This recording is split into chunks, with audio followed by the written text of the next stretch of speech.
Bienvenue sur le podcast du site maghrebemergent.com, le média indépendant et apolitique qui reprend toute l'actualité du Maghreb au quotidien.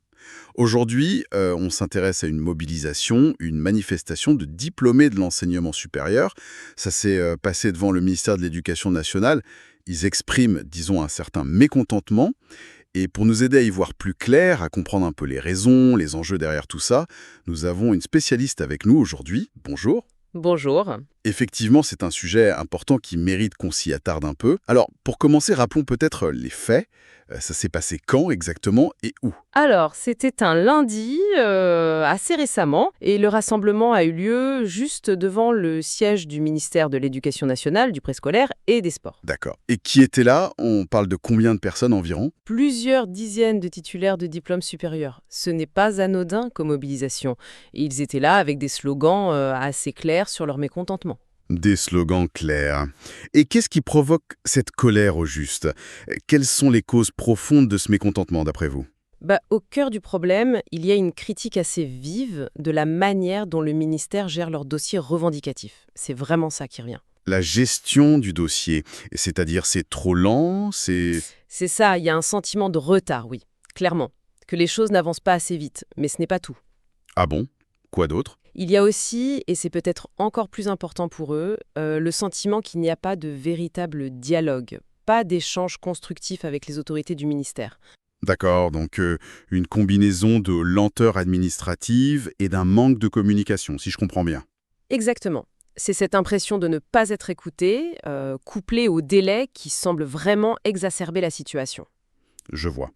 Et concrètement, qu'est-ce qu'ils demandent? Quelle est la revendication numéro 1? Eh bien, la demande centrale, celle qui unit tous ces manifestants, c'est très clair.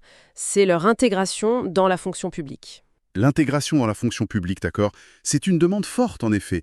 Pourquoi est si centrale pour eux? C'est central parce que, pour ces diplômés, ça représente sans doute la reconnaissance de leurs études et surtout une voie vers la stabilité professionnelle. C'est un objectif majeur pour eux. Et ils ont le sentiment que cette demande n'est pas entendue? C'est tout à fait ça. Le sentiment qui prédomine, c'est que cette demande, qu'ils estiment légitime, n'a pas été prise en compte sérieusement par le ministère. Pas jusqu'à présent, en tout cas. Donc la manifestation, le sit-in, c'est une manière de... De remonter la pression. Absolument. C'est une façon de hausser le ton, de dire « on est là, notre demande est urgente ». Ils appellent vraiment à ce que le dialogue s'ouvre enfin. Un dialogue sérieux pour trouver une solution rapide. On sent une certaine lassitude peut-être, hein? Oui, une vraie lassitude face à ce qu'ils perçoivent comme une attente interminable et un manque de réponse concrète. Et du côté du ministère, est-ce qu'on a une idée de leur position? Est-ce qu'ils ont réagi à cet appel au dialogue? Pour le moment, les informations disponibles se concentrent surtout sur l'action des diplômés et leurs revendications. Du point de vue des manifestants en tout cas, le dialogue est au point mort. Donc leur action vise justement à débloquer ça. Exactement.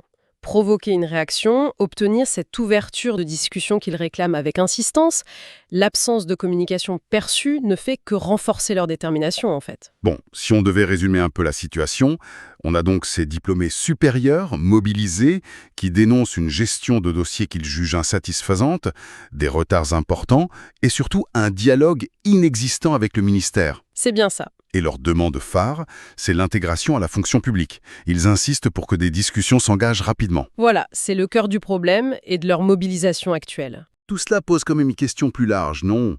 Sur comment on arrive à faire correspondre les aspirations légitimes des jeunes diplômés et les réalités, les capacités d'accueil de la fonction publique, ces processus parfois un peu lourds.